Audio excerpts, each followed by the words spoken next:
Welcome to the NCO Journal podcast, where we explore NCO professional development. This is a podcast series where we discuss published articles with authors and provide a forum for the open exchange of ideas, information, and solutions. I'm your host, Staff Sergeant Brandon Cox, Senior Editor of the NCO Journal. With us today is Chago Zapata, the Managing Editor of the NCO Journal, and Sergeant First Class Osvaldo Akite, the NCOIC of the NCO Journal.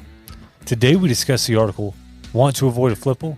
Focus on Supply Discipline, by author Colonel Glenn A. Henke, and special guest, Sergeant Major Lawrence W. McKnight Jr., the G4 Sergeant Major for the 32nd Army Air and Missile Defense Command. Before we kick things off, could you please tell us a bit about yourself? Yeah, certainly. So, Colonel Glenn Henke, I'm the Deputy Commanding Officer of the 32nd Army Air and Missile Defense Command. We're a division-level warfighting headquarters. We're in charge of all CONUS air defense artillery brigades and the active component. So we're the global force provider for all air missile defense forces. And we are also the Army Air Missile Defense Command that supports CENTCOM. So I've been a career air defender, served all over the world, commanded the battery, battalion, and brigade level. And so got quite a bit of experience with the topic here. Those are the kind of the big takeaways. Thank you, sir. And Sergeant Major, could you please tell us about yourself? Yeah, I'm Sergeant Major Lawrence W. McKnight Jr. I'm originally a 92 Alpha automated logistics specialist. So, of course, supply is a big deal for me, and I currently work with all the logistics that deal within the command. Can you please talk a bit about what inspired you to write this article? No, certainly. So over the years as a battalion and then as brigade commander, kind of developed an informal LPD that I would discuss with captains on supply discipline. And my whole premise was I needed captains and their soldiers and NCOs focused on the supply discipline piece and not the command program, because at the battery level, command program doesn't really mean much. And I kind of highlight that in the article. But what I found is I was giving the same LPD over and over again, and it seemed like it was worthwhile to sort of flesh it out into an article. Also, based on multiple conversations that I've been a part of in my current job. So we're a direct report unit to FORCECOM. And so, we get an opportunity to see FORCECOM-wide trends. So some of the things that I mentioned in the article that kind of inspired me to write it were also things that FORCECOM was dealing with across all of the command. So that was sort of the premise of it. What I really wanted to do was provide something that was accessible and useful for company level leaders, their NCOs, and their soldiers. If I could, I think that kind of ties in with why we decided to change the title of your article. I think it's important to show NCOs at all levels, why it's important why this topic is so important. Because a lot of them they're the ones who sign for a lot of the equipment, and they need to be responsible, and they need to know that it could impact their pockets, which is why we changed that title from Want to Avoid a FLIPL, Focus on Supply Discipline. And I think that's an important point, and I think that I wanted to make sure that that's included in our discussion. No, that's absolutely important. I think that we ask a lot of our NCOs with all things related to commanders' programs. We have one of the unfortunate side effects of focusing on something as a commander's program is at the small unit level, they tend to interpret that as it's the commander's responsibility to do everything. No battery commander, company commander does everything. They only succeed through the work that their NCOs and their platoon leaders and their soldiers do. So that's what I really wanted to get at. So I think that the change of title is better than what I came up with originally, and I appreciate that. Supply discipline and the process and programs that supply puts in place for our equipment, our inventories, our cyclic inventories, all that stuff. Everybody ends up putting their hands in that at some point in time, even if you're a junior enlisted, laying out the BII, whatever the case. When do you think that it's most important for soldiers to get that training or that knowledge? And do you think that we're doing it correctly now? So one of the things I firmly believe is that different there's certain things that you need to learn immediately as a junior enlisted soldier, and I sort of lay that out in the kind of the crosswalk. For our youngest soldiers, we really only want them to do 4 things successfully at supply discipline. The first is, account for your TA-50 and OCIE, do field recovery, account for all the equipment that you've been assigned, whether it's a truck or anything like that, anything that's been subhanded seated to you, and then also just tell us when something is broken the right way. So,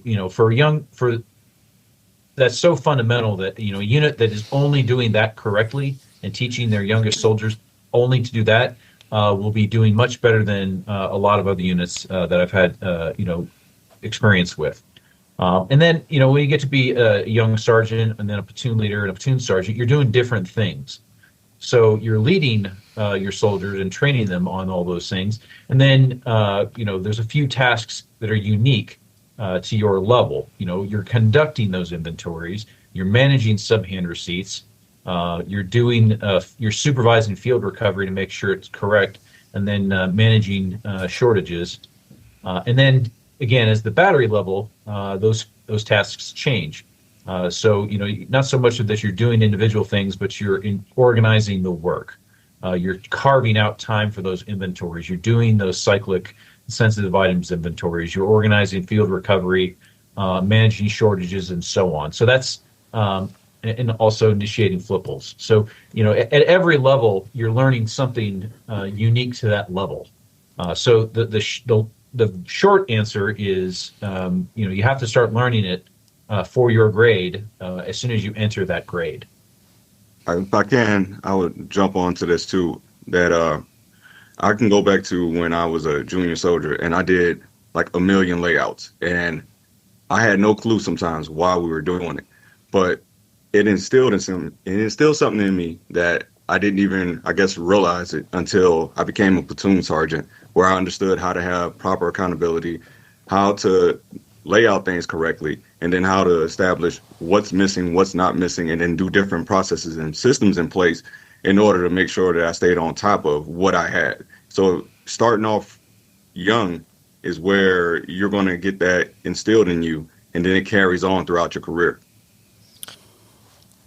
Yeah, it's a lot of this education that we get on this program and the different responsibilities that we have. We learn in the institutional domain at BLC, ALC, SLC, and things like that.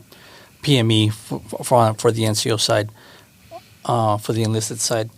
But a lot of this education needs to occur in the operational domain, down at the unit levels, down with NCOs, explaining to soldiers why these things are important and how they help maintain equipment. And so I guess what I really liked about the article is the breakdown of the different tasks at different levels.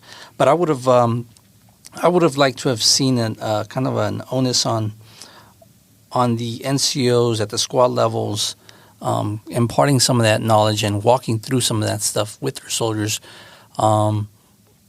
Maybe you can explain a little bit about that role that the NCO has, and maybe how that should play out with the task being split up this way. Well, sure. So I think that's inherent in the, we focus on what we want the NCOs to do, the squads, the sections, platoons. There is a direct crosswalk from the soldier's tasks to a leader task that is, first of all, by definition, training them to do that. So conducting squad and platoon inventories, that is, where that training occurs. Doing the field recovery operations, that's them executing it at the squad level is where this is what creates the training event for the young soldier to be able to execute. So, and that's where that defines the tasks as I listed them out there. So, conducting an OCI inventory is a training event inherently if it's done correctly. So that's sort of where that goes on, and the where the focus needs to be. Now at the battery level, you really got to do is, hey, we got to do a change of command inventory or a cyclic inventory, and that creates the conditions, for the squads and platoons, so that they can further train their soldiers. So that's the crosswalk requires all levels of every echelon to be executing their tasks for their level of responsibility, and that creates the conditions for their subordinates. Yeah, and that's one of the things that I did like about the article too, is that you're kind of protecting these actions that happen that a lot of times that are supposed to happen, but they don't happen because of other tasks or other responsibilities that come up. But I really liked how you put that onus on commanders and leaders at every echelon to be able to conduct these actions after an exercise, after an operation, or things like that. Can you talk a little bit about why that is so important to conduct these activities to standard and then protecting that time? Oh, absolutely. So when I was a brigade commander, every quarter I would go down to the battalions. We'd do their quarterly training briefs. And each battery would brief me on their plan. And what I found quite frequently, both myself and my command sergeant major, was the units were shortchanging recovery. They were just trying, and these are batteries, trying to go directly from one event to another, and they weren't carving out that time. So I was having to take training events off of having them take training events off their calendar, so that they could, first of all, execute the proper recovery, and then in some cases, ensuring that they had done the individual and small unit training leading up to the collective task, because it just, I don't know if it's unique to air defense, but because the certifications for the unit is at the battery level, that's the first level of readiness certification, the table 8, because the battery is the fire unit. There's a tendency to try to jump straight into the collective training. So that was something that I witnessed. And those units that would execute recovery would typically have a lot less problems with being able to, keep accountability for their equipment. More importantly, be postured for the next training event or the next mission.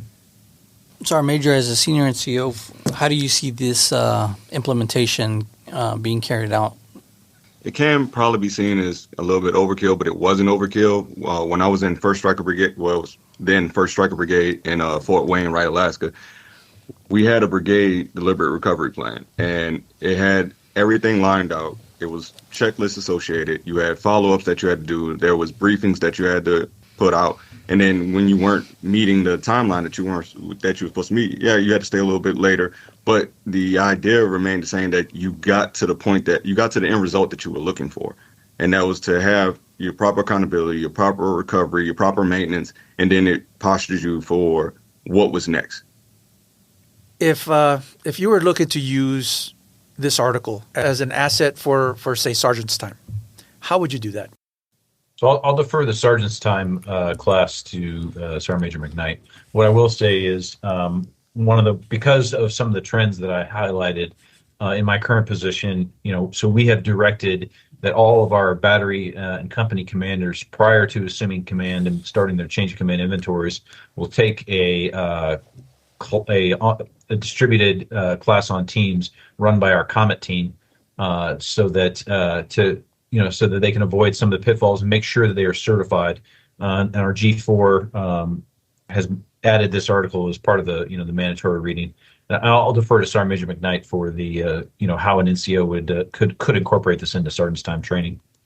Yes, how I would see it is that I like the book Start With Why, and I think the article gives a why behind what it is that they're doing, and then on top of that, it gives the specific responsibilities and roles that each echelon has and what they should be doing in order to make sure that we're all successful. So I think in giving a sergeant times training, it would be to sergeant times training / LPD would be to give them the understanding, and that would help. I think this article can help promote that discussion and allow them to get why it is that they're supposed to be having this proper accountability. And then on top of that, you can add in the financial portions that come along with it. So even with the title change, it lines all up to first give them a tension grabber. This can affect your pockets. And then the next part is, this is why. and this is how this affects readiness, this is how this affects training, and then being able to provide, especially if you're a senior NCO, being able to provide stories regarding things that might have happened throughout their career, and I think it would greatly support the idea of having command supply discipline and just knowing what it is that you're supposed to be doing at echelon. I don't suppose you have any stories you could tell, at least one story you could tell us, Sergeant Major, just to kind of maybe help some of these NCOs kick things off? Well, we can go with something simple as far as OCIE. And so I'll go back to when I was in Fort Bragg. So you're supposed to do OCIE layouts quarterly. And if the NCO didn't lay out that or have the soldier lay out their OCIE, and then it came to a time where they were missing items, they can be accountable for the items that their soldiers lost. Now, while, yes, it's an individual's responsibility, it still was a leader's responsibility to make sure that they were checking on them regularly to make sure that they have the items that they're supposed to have. So if you're held accountable for what someone else's actions are, then you should have a more invested interest in making sure that you're doing the right things at your echelon. What are some of the typical fiscal or professional consequences that are common for a loss of property or accountability issues? One of the things that I mentioned in the article, my current job, I'm responsible for reviewing and approving all the FLIPLs for our command over $100,000. So I have front row seats to what can happen when I am directing, approving a recommendation of accountability. Someone be assessed financial liability, 1/2 of 1 month's pay times 2, sort of thing. Because in the flip, obviously, if it gets over $100,000 at my level, we're looking at some pretty significant bills. Sure. At levels below, let's say at the platoon level, if you got a platoon leader who doesn't do the sub-hand receipt management and doesn't have their NCOs and soldiers sign for their equipment, and then something gets lost, then that platoon leader is going to be usually held accountable, either through a statement of charges or through another FLIPL based on the if it exceeds the base pay, which in the kind of things that we're talking about is usually the case. So I mean, it can have, and then as a senior rater, both as a battalion commander and a brigade commander, when I have battery commanders, platoon leaders who are failed to maintain accountability, then that maintaining accountability of the property is not excellence. That's baseline success. So whether you're responsible for $10,000 worth of equipment or $10 million of equipment, if you fail to keep accountability of it, then you fail to meet one of your tasks. And as a senior rater, I'm going to take that into account. Obviously, every situation is going to be different, so there's no single answer to that question, but it will absolutely affect it. So, and I'll defer to Sergeant Major on the NCO side. I will say that on the FLIPLs that I deal with, and as a battalion and brigade commander, by the time it gets to me, we've moved beyond the NCOs, and in terms of responsibility, we're talking mainly at the property book holder. So, Sergeant Major McKnight, I'll let you take it from there. For NCOs wise and enlisted as a whole, when things are done properly, then you have your personnel, they're signing for what they're supposed to sign for. And then once it's lost, the whole idea of, and I think we do have a problem with this at times, is number one, doing the sub-hand receipts. And then number two, if a sub-hand receipt has happened, then holding them accountable for their equipment. And when you do it properly, then I've seen it where I've had a commander who, it wasn't necessarily, there was a lot of different issues that took place, but the end result ended up being that personnel, there was some things that were missing, and then it ended up being like $80,000 that they had to pay for because of a lack of basically systems in place, correct signing for equipment, and then you have some junior leaders that kind of can get away, but once you hold them accountable and you actually make sure that they have what they're supposed to have or do what they're supposed to be doing, then they'll face the financial liability that they're supposed to face. Sir, what do you think is the most, or the couple most important ways that our Army can get after a better supply discipline?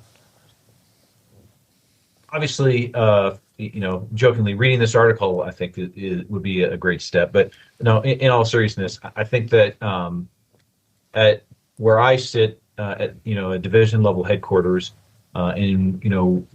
supervising brigades and battalions, what we need them to do is being able to take a look at how they're managing cyclic inventories. I think that based on lots of experience, I think that a lot of units aren't executing them correctly. Sensitive items inventories tend to get done very well because everybody understands that, but cyclics, we see battery commanders either delegating them sometimes, and that's not just here, this is across my career, or just not getting done. And the one thing to understand is, the regulation says it has to be cyclic. It doesn't say it has to be monthly. And so, I know that some units in 18th Airborne Corps have taken to doing their cyclics quarterly. So they're doing fewer inventories. When they do them, they're inventorying more things, but they're also able to catch up with everything. And that's kind of the second piece on that is, we have to have a cohort of professionals enabling this success, and that's really at the battery and battalion level. We're talking about our supply sergeants, our SSAs, ensuring that they all have all those personnel who make the system work, because it's incredibly technical. And if you have a platoon leader who's doing everything correctly, if the supply sergeant is not doing their job, then you're not going to be successful, because the platoon leader can't update the electronic paperwork goes on there. So finding ways to make that more efficient, and then also I think the other big thing is we've got to really take a hard look as an Army at how we do shortage management. The process is confusing. It's not well trained, or it's not trained at all, I would say. And then we've got a situation where, if, for instance, so there's a shortage that's been on there that they're accountable for, and they go into inventory and it's missing, and then they try to order it, and then we find out that it's a certain condition code, which means the Army has decided that we're not going to order that ever again. So there's literally nothing they can do, but it still shows up in the bill of materials as something they're accountable for. So we're wasting a lot of people's time. And I guess, I said that was my last one, but I think the other piece is what we really have to do is educate this. On the office, I won't speak for the NCOs, but on the officer side, I will say this is simply not taught at all. It is not part of the captain's career course. It is, I think they've relegated to some distance learning, but it is simply not part of our institutional base.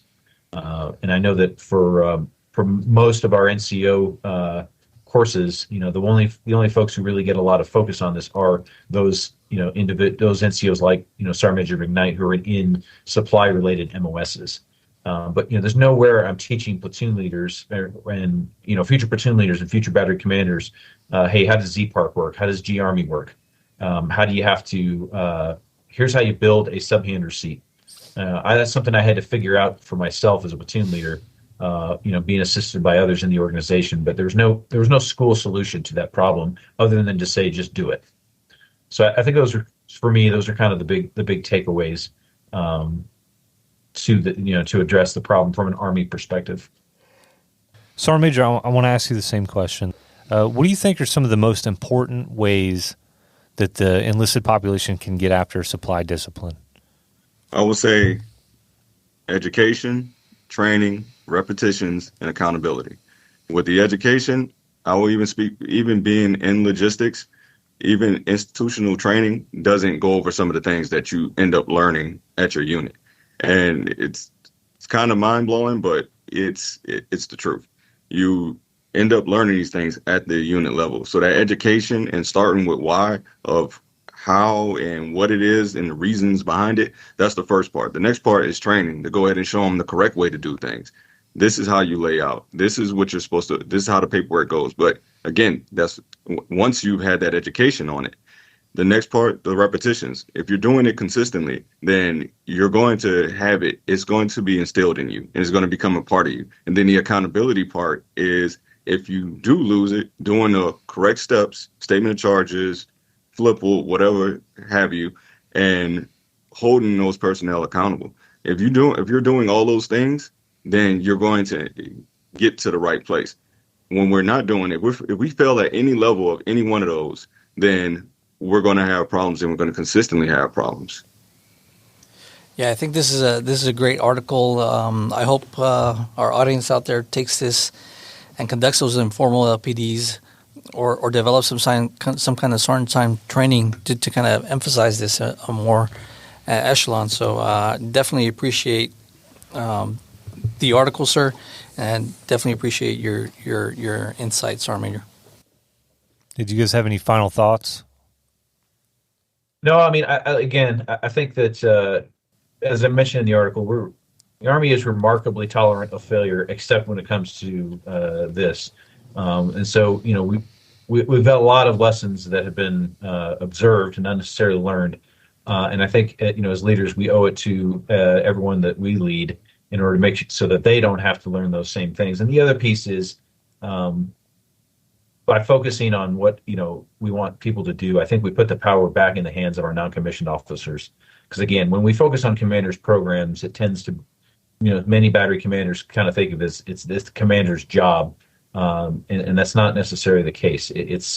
We got to leverage our NCO Corps to be able to execute this, and that's really the way we've always been successful at everything. And I don't see that changing anytime in the near or distant future. Thank you for joining us, and thank you to our audience. Remember to put your knowledge to the page, submit articles, and get published with the NCO Journal. Don't forget to check out our webpage and follow us on social media. We'll catch you next time on the NCO Journal podcast.